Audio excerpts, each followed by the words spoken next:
Celcius. Dan tak lupa musim kemarau yang panjang.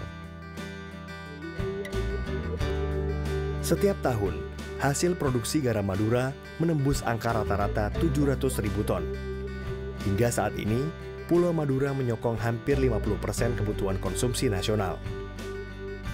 Angka yang cukup tinggi, namun tetap tak mampu menutupi target nasional kebutuhan garam. Total kebutuhan garam nasional itu lebih kurang 3,4 juta ton, termasuk untuk konsumsi dan untuk industri. Nah, lebih kurang 50% atau 1,6 atau 1,7 itu untuk industri, sedangkan untuk konsumsi lebih kurang 1,5 ton.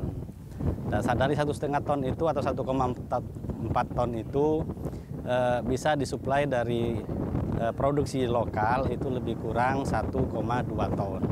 Berarti kita masih membutuhkan kekurangan 300 ton.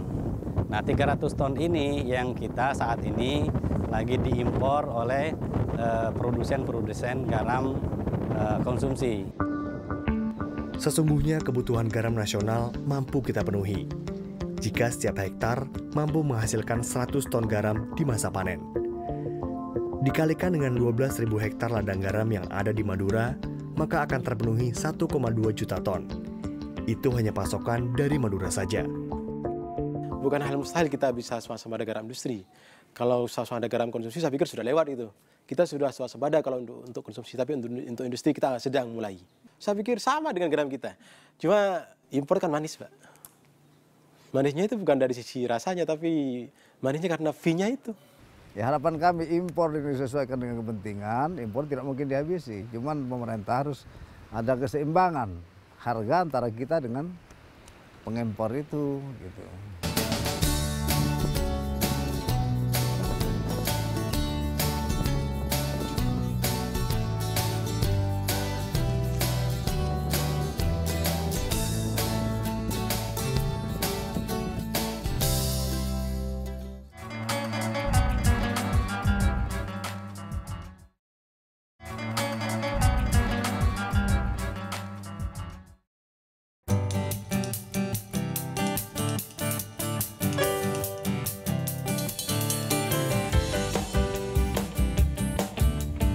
Mahfud Effendi menjadi salah satu putra daerah yang serius menggeluti dunia garam Madura.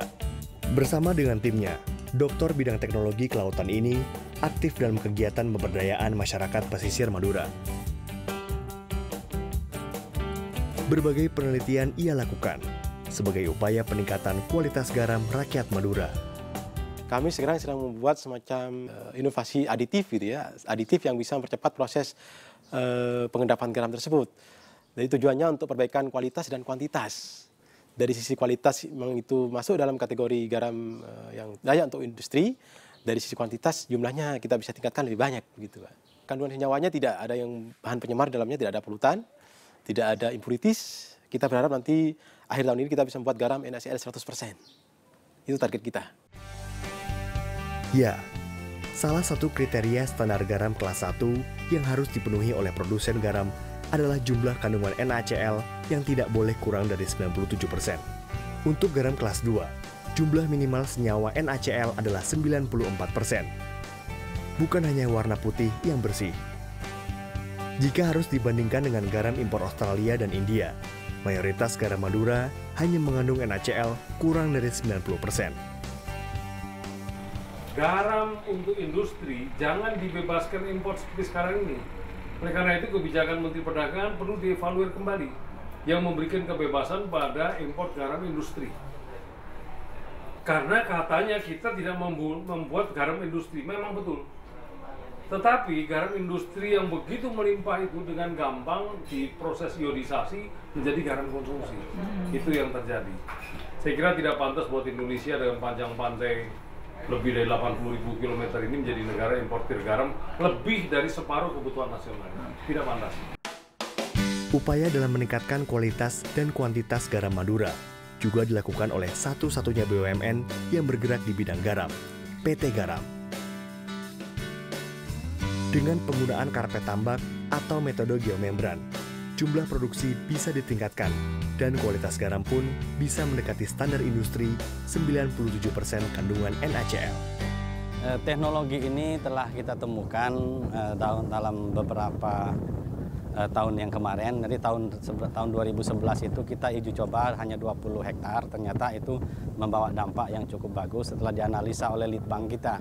Ada peningkatan lebih kurang 60%. Di samping peningkatan kapasitas produksi, juga ada peningkatan kualitas. Yang selama ini kita itu ada beberapa kualitas, mulai dari kualitas premium, kemudian putih super, kemudian ada putih, kemudian ada layernya. Nah, dengan adanya teknologi ini, maka hanya mono quality, hanya cukup premium. Jadi tidak ada kualitas yang di bawah premium. Teknologi geomembran terbuat dari sejenis polimer high density polyethylene dengan ketebalan rata-rata 1 mm. Diyakini mampu menyerap panas secara optimal dan membuat lapisan garam terbawah aman dari campuran lumpur dan tanah. Selain mengoptimalkan lahan, upaya persiapan melawan anomali cuaca pun senantiasa dilakukan oleh PT Garam dan Mahfud Effendi selaku peneliti independen. Jadi kami menciptakan sebuah inovasi teknologi sehingga petani kita tidak sangat tergantung pada cuaca. Kita sebenarnya berharap inovasi teknologi yang kita kembangkan dengan membuat produk turunan garam atau membuat aditif yang bisa mempercepat proses pengendapan dan aditifnya ditaburkan di tempat meja garam yang di bawahnya semacam backyard. Backyard itu membuat garam di bawah rumah kaca gitu ya, di bawah rumah kaca. Jadi saat musim hujan pun tidak terkena itu. Southhot ini selain melindungi dari pengaruh hujan, juga udara, juga supaya perkembangan dari mikroorganisme itu baik, sehingga pertumbuhan kristal itu juga semakin baik gitu. Penelitian ini menggunakan bahan mikroorganisme, ya, yang mana di situ organisme itu harus dilindungi, jangan sampai karena pengaruh cuaca luar, baik itu karena hujan ataupun pengaruh udara, sehingga menyebabkan pertumbuhan dari mikroorganisme itu berkurang. Untuk mewujudkan peningkatan produksi serta kualitas kehidupan yang baik bagi petani garam, Bank Mandiri pun terdorong untuk ikut serta dalam pengembangan garam di Madura. Program Mandiri Bersama Mandiri itu sebetulnya sudah kami laksanakan sejak tahun 2010, khusus untuk Mandiri Bersama Mandiri di pembudidayaan atau pengembangan garam ini memang merupakan tahun pertama di tahun 2012 ini, di mana kami menyalurkan program kemitraan sebesar 2 miliar rupiah sambil juga memberikan bantuan kepada masyarakat sebesar kurang lebih 650 juta rupiah. Ini memang merupakan tahun pertama, tapi kami sudah melihat kondisi di sini dan juga melihat bahwa memang betul-betul ini bermanfaat kepada masyarakat. Jadi ini juga salah satu program yang kami evaluasi dan kemungkinan juga akan terus kami lanjutkan ke depannya. Bantuan tepat waktu, tepat sasaran, dan tepat guna diharapkan mampu menjadi fondasi kuat bagi petani untuk membangun kemakmurannya sendiri secara mandiri. Bentuk bantuannya kita memberikan bantuan peralatan, yaitu pompa movable, kemudian peralatan-peralatan lainnya itu adalah dalam bentuk peralatan-peralatan penunjang, ya, di mana ada keranjang, ada sorkot, ada juga peralatan-peralatan yang lainnya yang digunakan di dalam kebutuhan untuk memproduksi industri garam secara langsung. Bantuan pengadaan peralatan kerja ini diharapkan mampu memberikan hasil yang maksimal bagi kelangsungan industri garam di Madura, terlebih bagi peningkatan kualitas hidup petani garam.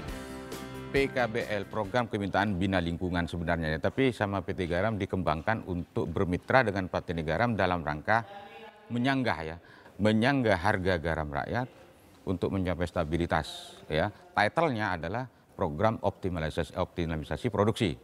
Dengan optimal produksi dua ya targetnya, adanya peningkatan kualitas ya dan adanya peningkatan kuantitas. Bersambut, modal yang kuat, etos kerja tangguh menciptakan petani dengan produktivitas tinggi. Bagi saya bukan terasa lagi, malah lebih banyak manfaatnya, Pak. Lebih gampang kepada usaha kita.